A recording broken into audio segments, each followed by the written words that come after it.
É bem simples, na verdade. Bem simples, só que não é fácil. O vídeo de hoje vai ser um vídeo um pouco mais solto, tá? A gente vai falar sobre 4 ou 5 caminhos para se tornar milionário sendo desenvolvedor de software. É óbvio que dá, você consegue chegar sendo funcionário, ou sendo PJ, ou sendo CLT, ou fazendo SaaS. Enfim, existem diversos caminhos aqui pra gente atingir isso aqui. A gente vai dar uma analisada em cada um desses caminhos, né? E assim, eu vou estar falando, logicamente, de uma maneira, de um jeito bem simplório aqui. Simplório porque eu não tenho como prever a situação atual de cada um. Eu não tenho como prever se a pessoa tem filhos, se ela tem dependentes, o quantos anos ela tem, o quanto de experiência ela tem, quão inteligente que ela é, qual a ambição que ela tem, quanto de talento que ela tem, onde que ela mora, em qual cidade que ela mora, né? Tudo isso é imprevisível. E eu nem acho que o X da questão é se as pessoas conseguem chegar aqui ou não, porque a lógica de avanço na carreira, a lógica de acumulação patrimonial é sempre a mesma, quer você chegue no milhão ou não. É a mesma lógica, mesma ideia. Ah, galera, você tá falando em dólar ou real? Também. É indiferente, é a mesma lógica, é a mesma ideia, o diferente é o quanto tempo pode demorar, né? A gente não vai fazer diferenciação se você mora no Brasil ou fora, porque, honestamente, mesmo conceito, tudo isso aqui se aplica em qualquer país. Ambos podem ter facilidades ou dificuldades, né? Por exemplo, se você morar no Brasil e trabalhar pra fora, você vai ter uma facilidade muito maior do que a maioria das outras pessoas em acumular capital. Bom, vamos lá, né? Vamos definir então. O que a gente tá falando aqui, né?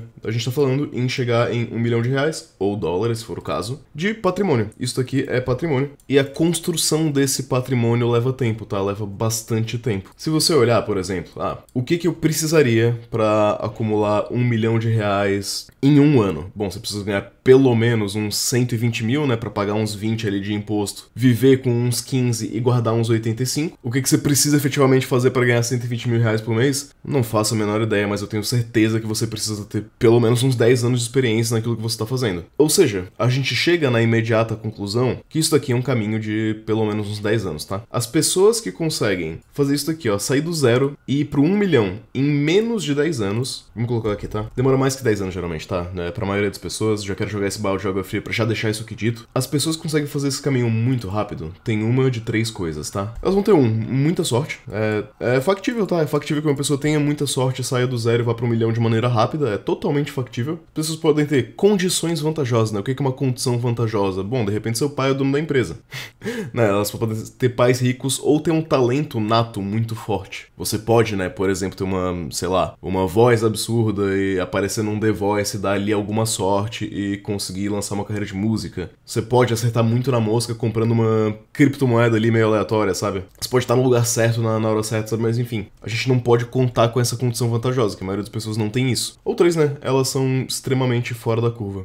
Pode ser em termos de disciplina, pode ser em termos de talento, pode ser um conjunto dessas coisas. Existem sim pessoas extremamente fora da curva que conseguem atingir isso aqui de maneira relativamente rápida, tá? Agora, se você é um desses 3 casos aqui, você provavelmente não estaria assistindo esse vídeo, tá? Sinceramente, você não precisa desse vídeo se esse é um dos 3 casos. Então se você tá aqui, você já entendeu que vai demorar mais de 10 anos. E você já entendeu que você não é um gênio. Se você for um gênio, você não tá aqui. Você não tem pais multimilionários. Quer dizer, se você tivesse, tá vendo isso aqui por diversão, né? E você não pode contar com a sorte, né? Se pudesse contar com a sorte, não seria sorte. Só rapidinho pra não deixar passar batido, tá? Esse mês de novembro, e só nesse mês, a gente vai ter o especial de Black Friday aqui. No final do vídeo eu falo mais sobre isso, não vou te manter muito tempo aqui agora. Em que os novos alunos vão poder comprar todos os cursos com 40% off. E os alunos que já têm algum curso podem comprar qualquer outro com 50% de desconto, tá? Essa é a nossa Black Friday, não vai ter mais nada no dia específico da Black Friday, tá? É isso daqui, válido novembro inteiro e só novembro. Final do vídeo eu falo mais disso. Pois bem, a gente já entendeu aqui que demora, né, uma década. Eu espero que nesse ponto do vídeo você tenha abandonado completamente a ideia mirabolante de criar um SaaS que vai faturar ali 1 milhão no primeiro ano de existência, no seu primeiro SaaS. Você não vai acertar esse home run de primeira, tá? Não vai acontecer. Talvez no seu 10º SaaS isso pode acontecer, mas não vai ser de primeira, tá? Bota na cabeça que não vai ser de primeira, que é melhor. É melhor do que ficar insistindo no erro muito tempo. Bom, vamos lá.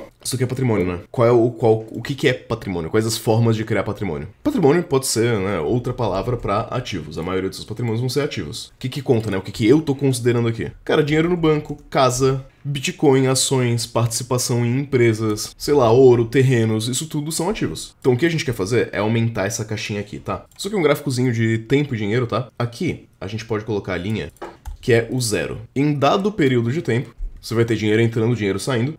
A questão aqui, os seus ativos eles podem ou se valorizar, né, aumentar o quanto eles valem, ou eles podem vir aqui também e botar mais dinheiro no seu bolso, né? Você tem ativos então que vão ser geradores de renda e ativos que não vão ser geradores de renda. E se ele botar mais dinheiro no seu bolso, você pode também pegar esse dinheiro e comprar mais ativos que vão botar mais dinheiro no seu bolso, né? Essa aí seria a tal da bola de neve. O X da questão é que se tudo isso for consumido pelo seu gasto, né, não acontece bola de neve, não tem acumulação ali. E o nosso objetivo, para chegar em 1 milhão, é acumular o maior número de ativos possível, tá? Tá compreendido isso aqui? E na minha perspectiva, é só isso que existe. Não tem nenhum outro grande mistério, nenhuma outra grande mirabolância, é só isso que existe. Existe o fluxo, que é o quanto entra, né, cada mês. Você pode pegar esse fluxo e transformar em ativos, e existem ativos que podem se valorizar ou desvalorizar. São só essas duas coisas. Para conseguir esses ativos, você vai poder comprar eles ou você vai poder criar eles. São as duas formas. Você pode comprar ativos, você pode criar ativos. O que seria criar um ativo, né? Eu fundei uma empresa, significa que eu criei um ativo. Eu escrevi um livro, eu criei um ativo. O livro, no caso, seria um ativo que vai me pagando ao longo do tempo, tá? Geralmente, o caminho mais comum é que as pessoas vão ter o trabalho delas, trabalho principal, normal, CLT ali. Esse trabalho vai gerar algo que é renda, essa renda, em parte, vai ser gasta, vai ser consumida, né? Você vai ter os seus gastos aqui. E, em parte, ela pode ser convertida em ativos. Você pode comprar participações em empresa, comprar ações, comprar ouro, comprar Bitcoin. Esses ativos podem se valorizar, eles podem também gerar mais renda, tá? É uma via de mão dupla aqui.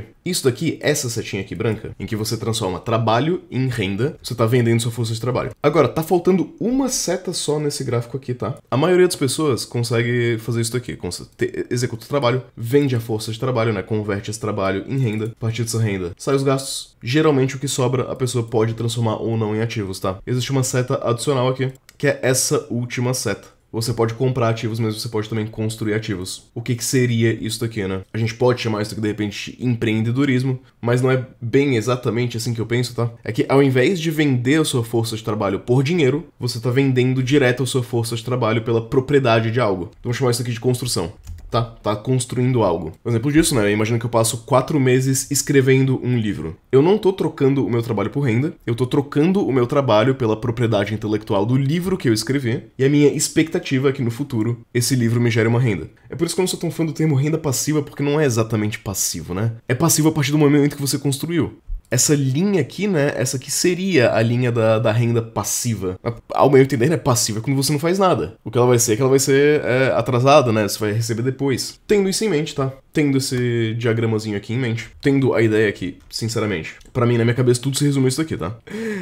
O quanto entra, o quanto sai, você acumula ali em ativos. E também, né, ao invés de comprar eles, você pode construir eles também, tá? Essas aqui são as coisas que existem. A partir disso aqui, partindo desse meu entendimento, e trazendo isso pra carreira de um desenvolvedor de software, quais são os caminhos que uma pessoa normal vai percorrer pra fazer isso daqui? Vamos colocar o normal aqui, tá? É o empregado / CLT, né? E aqui tanto faz se é CLT ou PJ, isso realmente não faz tanta diferença assim. A lógica por debaixo do negócio é a mesma. Você pode ser autônomo, fazer freelas, você pode criar SaaS que podem, em algum momento, ou virar empresas maiores, né? Essas empresas, no caso, são ativos que vão se valorizar, ou o próprio SaaS é um ativo que vai gerar renda pra você, que pode ser convertido em outros ativos ou pode ser reinvestido no próprio SaaS. Você pode também empacotar e comercializar o seu conhecimento, né, que vai ser ali a criação de propriedade intelectual. É isso que eu tô fazendo exatamente nesse momento nesse canal, né? Eu tô transformando o meu trabalho de escrever esse roteiro, de estar aqui na frente da câmera, em um ativo, que é esse vídeo que você tá assistindo. E esse vídeo que você tá assistindo, eu não consigo vender ele, eu não consigo fazer nada com ele, mas ele me gera renda aqui através do AdSense do YouTube, das publicidades. Entendeu? Eu podia estar usando esse mesmo tempo, essa mesma 1 hora, 2, 3, 4 horas que demora pra produção de um vídeo, pra vender diretamente essas 4 horas e transformar isso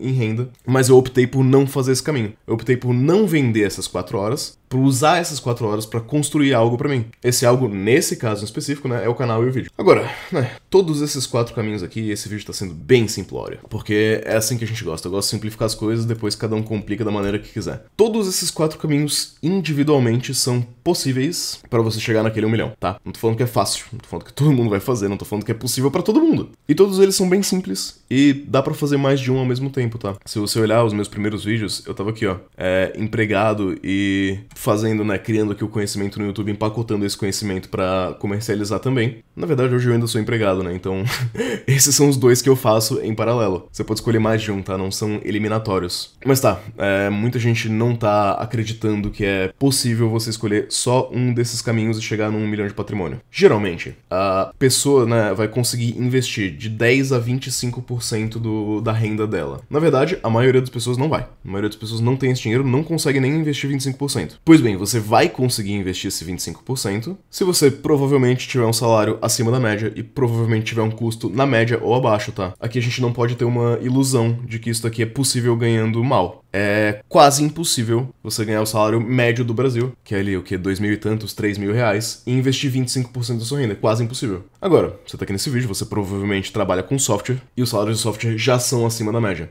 Se você olhar aí, não é impossível, não é nem tão incomum um desenvolvedor pleno ganhar uns 10 mil reais. Então vamos trabalhar com o número de que pra você que tem a ambição de se tornar milionário, usando a renda do seu emprego, eu acho que a gente começa a conversar quando você começa a ganhar ali uns 10 mil reais, tá? Eu acho que é aqui que a conversa começa. Menos que isso, ainda é possível, mas vai demorar muito, muito, muito tempo. E é bem difícil, tá? Eu acho que a conversa tem que ser, então, em torno de chegar nisso daqui. Por sorte, na nossa área, não é algo irrealista, tá? É algo até bem realista. Se você olhar, uma pessoa que seguiu a carreira de desenvolvimento de software até uns 6, 7, 8 anos de experiência, muito provavelmente o salário dela tá nessa faixa ou perto. Se ela falar inglês bem, é possível que esteja bem maior. Se ela mora num grande centro como São Paulo, é possível que esteja bem maior também. Se ela conseguir um emprego numa empresa grande, quase com certeza vai estar bem maior também. Vamos trabalhar com esse número aqui. Sendo empregado, a maneira com que você vai chegar em 1 milhão, né? É esta aqui. Você vai vender sua força de trabalho, você vai ter seus gastos, você vai economizar 25% e jogar isso aqui em ativos que vão render uns juros ali, ou ter alguma rentabilidade, né? Qual rentabilidade? Então aqui na calculadora de juros compostos, tá? Vamos imaginar o seguinte, vamos imaginar que a sua rentabilidade, ela é zero. Quanto que você precisa chegar para chegar no 1 milhão em 20 anos, por exemplo? Em 20 anos, com uma rentabilidade zero, certo? Só guardando o dinheiro e tendo ele corrigido pela inflação, a gente consegue, né, que a gente teria, né, de fato, investido 1 milhão em 20 anos. Então, 20 anos guardando 4.200 reais por mês. Mas lembra que a gente combinou que, né, a gente tá ganhando 10 mil e guardando 25%. Então a gente tá ganhando 10 mil e guardando 2.500, tá? Mas a nossa taxa de juros não vai ser zero também, né? Atualmente o Tesouro Direto tá pagando IPCA mais 6. Eu gosto de trabalhar com esse número, tá? IPCA mais 6 é o que a gente consegue realisticamente almejar pra alguém que não é um investidor profissional, pra alguém que não entende tão bem assim de investimentos. E realisticamente, se você fizer isso, se você guardar 2.500 reais por mês, todos os meses, 25% do salário, uma taxa de juros de 6% ao ano, ao longo de 20 anos você vai conseguir esse 1 milhão. Galego, mas 1 milhão daqui a 20 anos não vai valer nada. Mas calma, essa taxa aqui é inflação mais 6%, tá? A gente tá considerando 1 milhão no valor de hoje. Pô, galego, mas 20 anos é muito tempo. Cara, aí você vai ter que brincar com esses números, né? Você vai ter que começar a aumentar a improbabilidade aqui. Você quer o quê? Você quer simular que você conseguiu um emprego pra gringa pagando 30 mil e você desses 30 mil vai guardar 15? Beleza, dá pra gente simular isso também. Aí você quer aqui, ó, 20 anos, vai dar 6 milhões. Quanto que demora pra chegar no 1 milhão? 15 anos? Não, é menos. 10 anos, será? Não, é menos também. 5 anos? Bom, 5 anos deu, né? 5 anos então. É 5 anos trabalhando pra gringa, ganhando 30 mil e investindo metade. Esse é o número que você queria chegar, esse é o número que você chegou. Agora aqui, né? A gente não pode se iludir com a matemática. A matemática é a matemática. Vai ser o quanto você ganha, e salários acima disso são salários difíceis de se conseguir. É bem trabalhoso, mas é possível. Pra muitas pessoas é improvável, mas não tem o que a gente fazer. A gente não pode brigar com a matemática, certo? Essa é aqui tá o jogo colocado. Você quer chegar mais rápido, você precisa almejar mais do que isso, você precisa entender o caminho pra você chegar mais do que isso, tá? Agora, tem também algo que pode dar uma acelerada, tá? Eu te coloquei o pior cenário possível. Porque agora você pode pensar, né? Pô, e se eu investir todos os meus 13º? Legal, né? Dá uma acelerada. E se eu cair numa empresa que tem PLR e eu investir todo o PLR, ou metade do PLR, por exemplo, dá uma acelerada também. Se a minha empresa, né, me dá estoques, me dá ações, dá uma acelerada, mas estoque é complicado, tá? E se eu fiquei trabalhando 22 anos no Itaú e eu fui demitido? Aí você fez 1 milhão só na rescisão. Ou meio milhão só na rescisão. Então, essas coisas aqui podem dar uma aceleradinha legal também, tá? Então talvez seja mais rápido do que o tempo que eu coloquei ali. Agora, pra maioria das pessoas, na vida real, esse número de 25 é irrealista, mas na verdade não tanto, tá? Pra maioria das pessoas, eles vão ter um número muito próximo de zero, só que a maioria das pessoas vai se botar no financiamento. E ao se botar no financiamento, elas já estão naturalmente poupando parte do salário, né, que tá indo pro financiamento, que tá indo sim pra construção de um ativo aqui, que é a casa, né? Então no final, muito provavelmente você tem pessoas que são milionários que nem sabem que são, porque elas têm 1 milhão na casa delas aqui, né? Ah, galera, mas quem tem uma casa de 1 milhão não é milionário. Bom, na minha conta é, porque se ela vender a casa ela tem 1 milhão. Então ela é milionária e ponto. Então, enfim, aqui não tem certo e errado também, tá?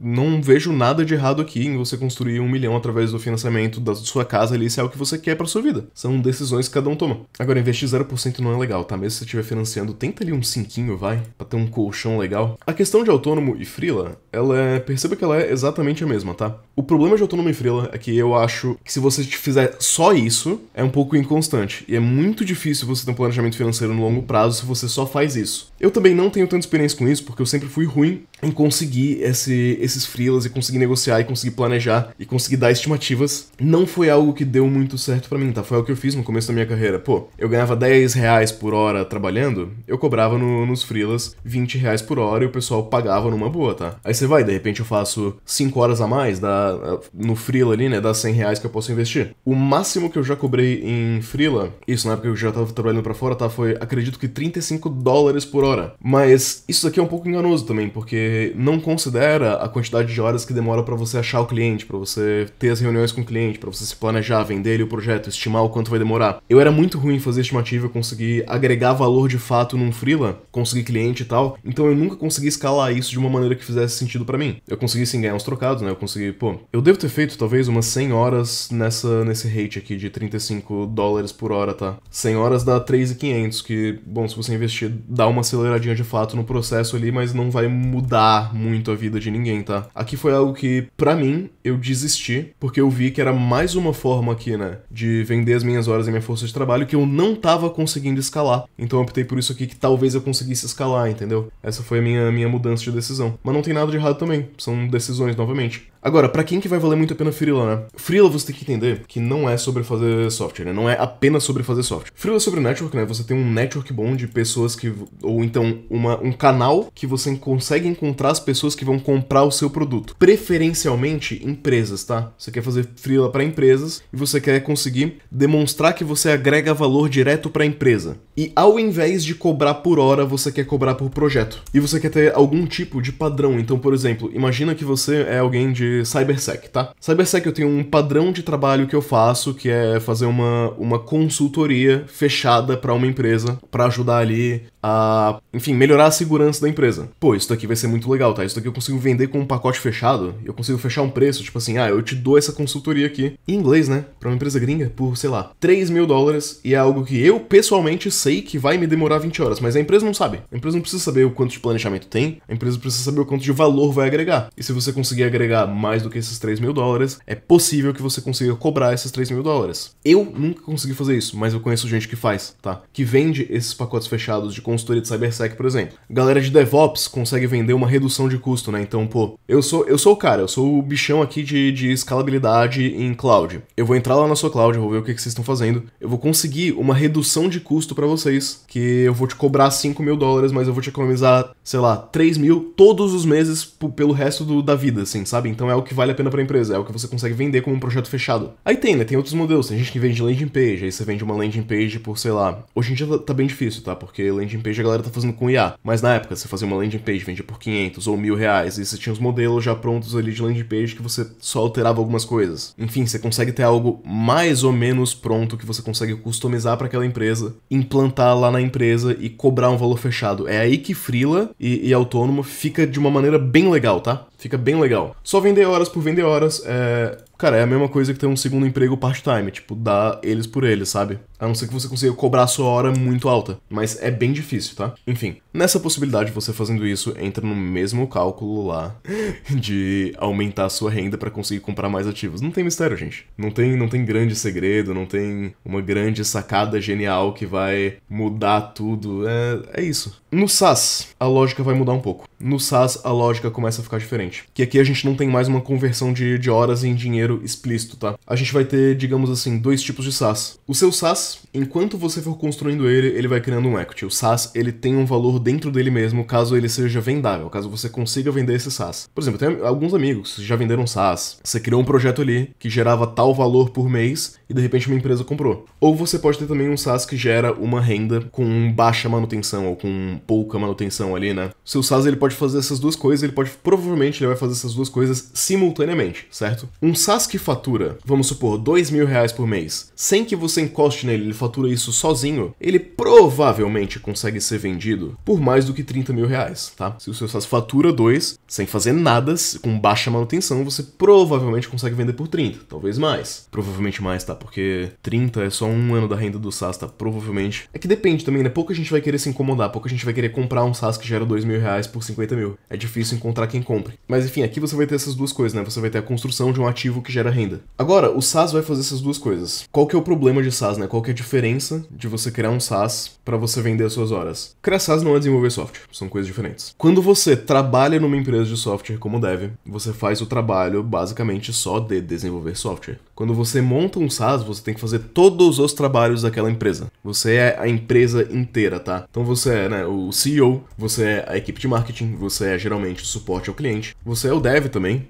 você é a parte de infra, você é a parte de sec, você é todas essas partes. E é aqui que os devs geralmente se perdem, tá? Que você é dev, você é acostumado a ser empregado CLT, você é acostumado a fazer código. Você fazendo freela é acostumado a fazer código. Você criando um SaaS não é necessariamente acostumado a fazer um marketing, a encontrar um market fit, a encontrar clientes pro seu SaaS, a dar suporte, a cuidar de infra, a escalar esse negócio inteiro aqui, que é muitos cargos em uma pessoa só. Você acumula muitos cargos e é bem difícil fazer isso aqui funcionar. A gente vai fazer um vídeo no futuro também, mostrando alguns SaaS brasileiros que geraram dinheiro pra te dar algumas ideias, tá? Mas, né, nesse balaio aqui de SaaS, eu tô, na verdade, não é nem SaaS, né? Porque SaaS é Software as a Service. Eu tô colocando a ideia de software, criar software que gera dinheiro. Você pode estar falando de apps na App Store, você pode estar falando de extensões, né, no Chrome, ou então plugins de WordPress, plugins de Shopify. Todo esse tipo de coisa pode gerar uma renda e pode ter um equity, né? Pode ter um valor ali. Sites, enfim, infinitas coisas aqui. O X da questão de SaaS é que você precisa provavelmente ser muito bom nisso tudo aqui, tá? E é bem difícil. A parte que as pessoas mais pecam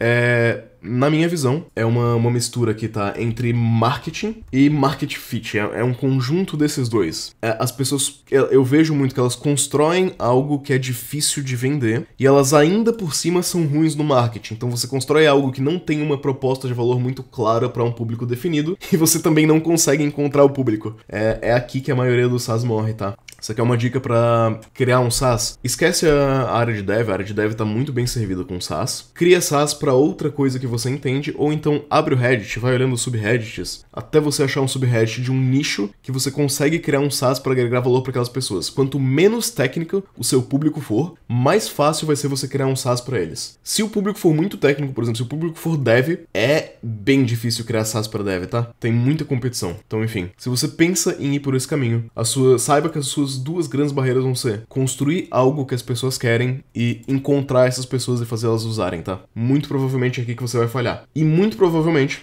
para você chegar num SaaS que sequer faz isso daqui, ó, uma renda de R$2.000, eu vou estimar que você vai criar uns 10 SaaS que vão pro lixo, tá? 5 a 10 ali vão pro lixo até você acertar o primeiro que vai fazer isso daqui. E no seu 15º, talvez, aí você consegue um exit legal, aí você consegue uma renda legal, assim, você consegue viver disso. Talvez também, é bem arriscado, tá? E por último, a gente tem a venda de conhecimento, né?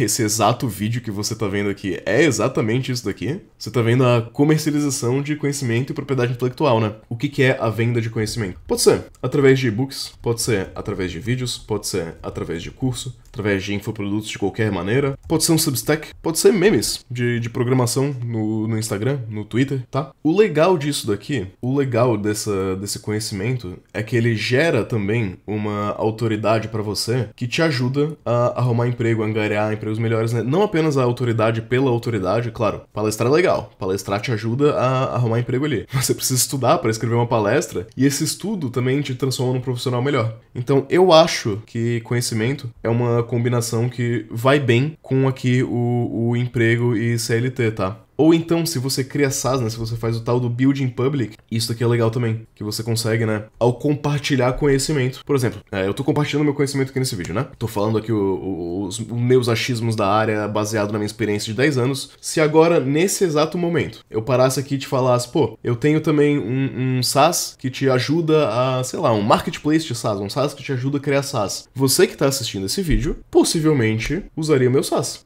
É plausível. Você talvez não, mas talvez 1% das pessoas. Olha aí quantos views tem esse vídeo. Tem agora o quê? 1.000 views? 4.000 views? 5.000 views? 10.000 views? Quanto que é 1% de 10.000? 100 pessoas? 100 clientes em potencial, entendeu? Então você pode, né, vender essas coisas diretamente aqui, ou você pode usar elas também pra alavancar algumas dessas outras coisas, né? Por exemplo, também seria mais fácil eu conseguir freelas atualmente do que quando eu não tinha o canal. É mais fácil eu conseguir empregos também atualmente do que quando eu não tinha o canal, tá? Essas coisas fortalecem ali o meu emprego. Enfim, eu consigo falar bastante disso porque é isso que eu faço, né? É isso que eu tô fazendo agora também. Sobre a venda de conhecimento, né? Você também vai gastar um tempo muito grande para criar algo que possivelmente gera uma renda. Essa renda possivelmente vai ser bem baixa, tá? Um vídeo de, sei lá, 20.000 views vai te gerar aí $20, talvez, R$100, talvez. E você provavelmente vai gastar tudo isso daí em edição também, tá? Então você precisa juntar isso com outra coisa para fazer sentido. Só o conhecimento pelo conhecimento, ele é difícil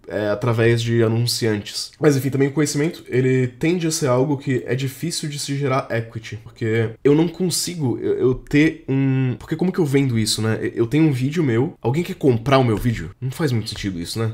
Você não vai conseguir... Você consegue criar um SaaS e vender o SaaS. Agora, eu consigo criar um vídeo e vender o... Tipo, você consegue empacotar o vídeo e fazer esse vídeo gerar uma renda pra você, mas você não consegue vender a propriedade intelectual do vídeo. É difícil. Não consegue vender os direitos de comercializar esse vídeo, saca? Até dá, mas as pessoas também não vão querer pagar o valor que ele realmente vale. Então vai acabar que conhecimento, né, vai ser algo que vai gerar uma renda. E é bem difícil viver dessa renda, por isso que a maioria das pessoas usa isso como renda extra, né? Se você olhar, eu tenho emprego, o Lucas Montano tem um emprego, o Fiasco tem um emprego, né? Se você olhar, assim... Os únicos que às vezes não têm emprego são literalmente os maiores da área. Tipo assim, deve ter. Aqui no YouTube tá uns 5 criadores de conteúdo que não têm emprego. Não sei se tem mais do que isso. Na área dev em específico, tá? Deve ter 5. Eu não sou um desses 5, por exemplo. Por hoje era isso, né? Como é que eu faço esse gancho agora, né? A gente falou aqui de venda de conhecimento, de comercialização de conhecimento e tal. Bom, eu falo disso também, né? Quase todo o vídeo aqui. Vocês que são já assistem aqui o canal, estão meio careca de saber. Vamos explicar aqui a Black Friday que a gente vai ter do canal, tá? Para os novos alunos que não tem nenhum curso daqueles que a gente tem, né? Daqueles que eu criei, você pode comprar o de estruturas de dados e algoritmos, que é aquele que te ensina todas as estruturas, algoritmos e tal, e também te ajuda em entrevistas, junto com o workshop de 10 Elite Codes, que são 10 Elite Codes preparatórios para entrevista de emprego, tá? São aqueles que mais caem, os padrões mais comuns do Elite Code para você treinar para uma entrevista, junto com o workshop de System Design para entrevistas, tá? Que é algo novo que tá saindo agora. Esse aqui eu nem divulguei muito porque a gente tava em fase de beta, agora ele tá ficando bem redondinho e é bem legal. No futuro, a gente vai ter mais coisas também voltadas para System Design, tá? Mas esse aqui é um workshop preparatório para entrevistas, não é um curso super extenso, tá? A gente tem aqui algumas horas de curso para te preparar para entrevista, tentando encontrar ali o balanço de simplicidade e o que vai te preparar bem, sem demandar que você estude 80, 90 horas. E também, né, o roadmap pro seu próximo emprego, que lida com todas as questões de você se vender ali como desenvolvedor, né? Currículo, LinkedIn, encontrar os empregos e bem nas entrevistas, etc. Todos eles juntos com 40% de desconto para novos alunos. Para novos alunos tem um pacote completo. Se você tem qualquer um desses ou mais de um desses, tá? Qualquer um. Tendo qualquer curso, sendo um aluno existente, você consegue comprar qualquer outro com 50% de desconto. Para os novos alunos, o link vai estar aqui na descrição, tá? Para alunos existentes, você vai abrir ali o curso que você já tem, tá? Qualquer um deles. Vai scrollar ali para baixo e vão ter todos os outros aqui com desconto, que você vai conseguir comprar com 50% off, tá? Então, já sendo aluno, entra no curso que você tem, scrolla lá para baixo e os outros vão estar ali disponíveis. Alunos novos que querem pegar o pacote completo, o link tá na descrição. Essa é a nossa Black Friday. Não deixa para depois, tá? Isso aqui, eu te garanto, vai estar disponível só em novembro. Se você tá vendo esse vídeo depois de novembro, pode comentar que nenhuma dessas promoções estão mais disponíveis, apenas em novembro, só até o final de novembro. E não vai ter nada de especial na sexta-feira. Preciso salientar isso, porque às vezes o pessoal espera que, uau, sexta-feira vai ter um mega, super, ultra desconto pra... Não vai ter. É só isso mesmo, tá? Beijão, pessoal. Obrigado por me acompanhar nesse devaneio aqui.